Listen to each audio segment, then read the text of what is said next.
Oh, heavy landing there for Seaweed. Charged his way through the field, but in the end, the damage was done. Mxgp opened up his 47-point advantage, which gave him a monstrous lead coming into this final round. Yes, not done, but you'd rather go in 47 points clear than trailing by 47. And Lucas Kühnen knew that. He knew that even if he went out and won every race here this weekend, and Mxgp was second in every race this weekend, still wouldn't be enough. And maybe in some respects the pressure of the championship got to him last week as well, who knows? But he certainly doesn't have that hanging around his neck here at the final round with the margin so big coming in. Backhand dancing around as he goes along pit lane, just on the other side of that jump. Maybe that's why Kühnen is able to ride a little bit more freely this weekend as well. 7 laps to go, they reckon. Mxgp now 2 seconds behind Geiser. A massive run of 14 consecutive podiums from round 3 to round 16, where he won all 5 of his Grand Prix as well.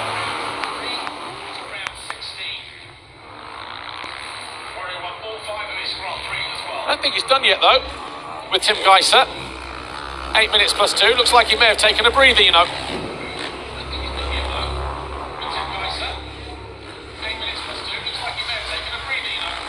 Geiser just around the corner ahead of him.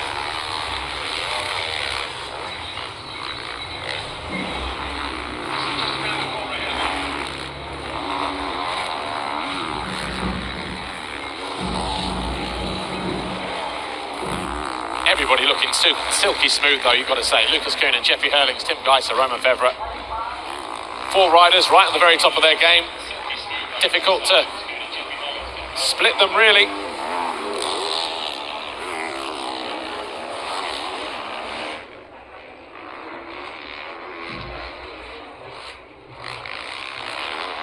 Looks like such a fun racetrack just to be racing on. It's got that technical element. When the riders were here yesterday for the free practice session, first comments were, oh yeah, it's fast, but then just the nature of the ground, the way that it's been watered and prepped, has allowed it to shape up nicely, offering a massive technical element as well. A high-speed technical circuit where you can't shut off for a minute mentally. Has that physical challenge to it as well.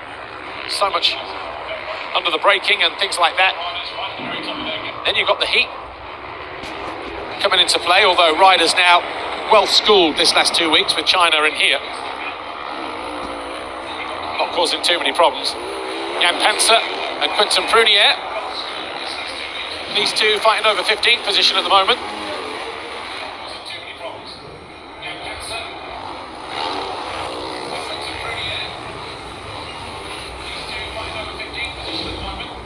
Prunier in that 16th place. New to Mxgp, of course. Didn't enter the championship until Czech Republic. It was round 14 of 20. Forced to move up from MX2 because, well, I'm not sure if there was a team issue anyway, but with his former team at the start of the year. But also Kevin Horgmo, Alberto Ferrato at Honda Motor Blues SR Motul. They were down to no riders, needed a fill-in, so they went for the Frenchman, Quentin Prunier. Best result so far has been a 13th in race 1 in Sweden. But not easy to go from MX2 to Mxgp, 2/3 of the way through the championship campaign.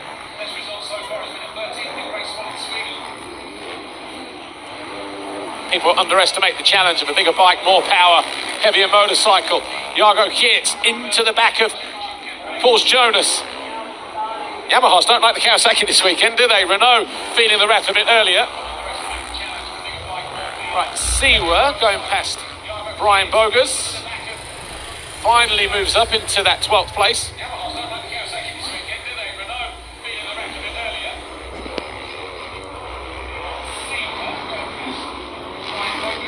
Porsche Jonas and Jago Kietz coming together a moment ago in that right-hander. Seems to have spurred on the Latvian. Broken free from the Belgian at the moment, to the tune of about, not a lot, about a second.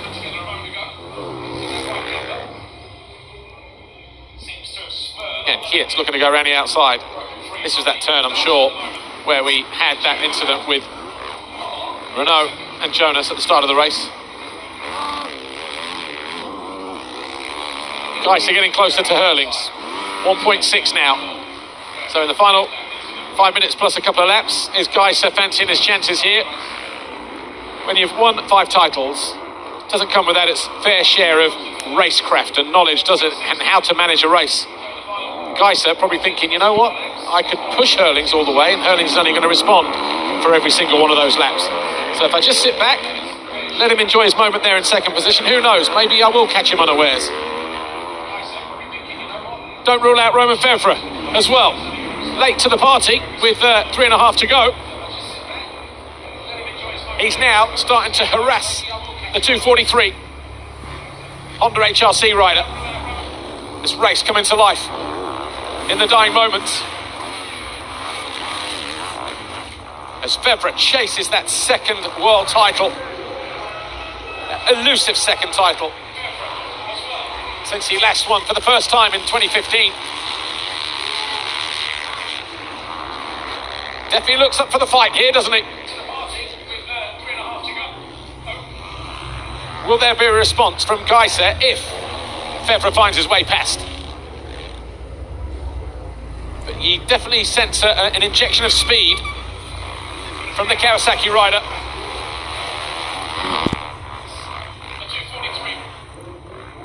Got a third and a fourth, or 2 fourth place finishes in China. Kept him off the podium a week ago. Does not want to miss the podium here at the final round.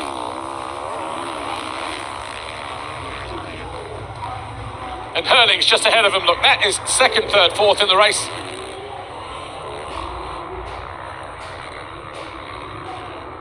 Oh, we've got Wave Medicals here, look, as we go up over the hill. Oh, Jorgo Kietz apparently is down in this next left-hand turn. Sitting there with the helmet off into that left-hand turn. So a miserable day for Yamaha then at the moment, with Renault going out on lap 1. Not sure if he's okay to start lap 2 and race 2. And Jorgo Kietz towards the end of the race, under waved yellows and medical flags, as the Belgian sits in the track, sitting upright.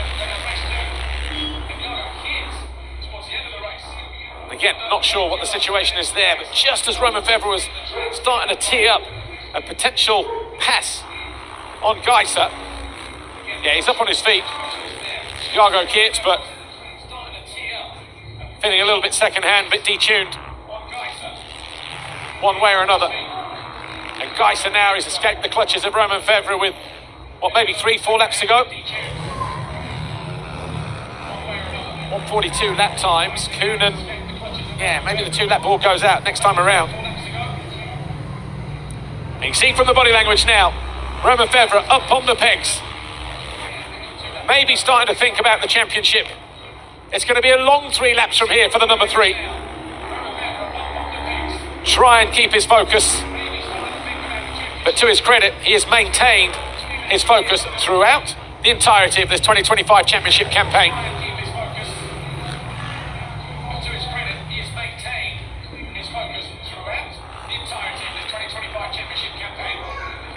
Got the perfect start that he needed. Stayed out of trouble, mixed it for a little bit when he needed to, just to give himself that breathing space from any pursuers.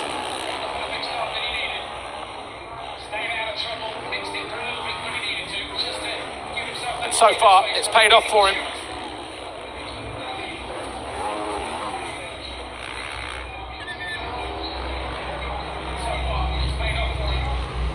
Calvin Verlanderen in 6th place now, as he finds his way past Mattia Guadagnini. Guadagnini wasn't clean out of that penultimate turn.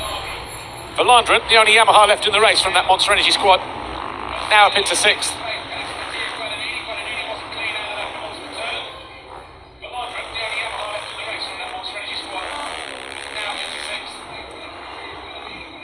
Must have been tight on the clock, was it?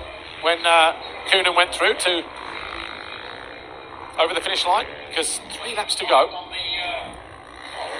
Maybe there's plenty of time left, who knows.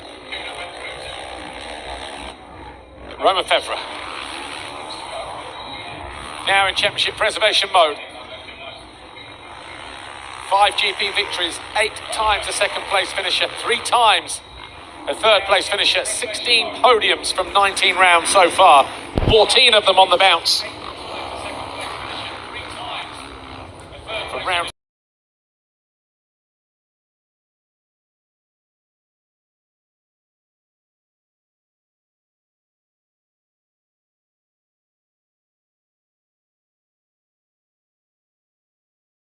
Ruben Fernandez. He's keeping an eye on what's going on behind him and just ready to bring this one home.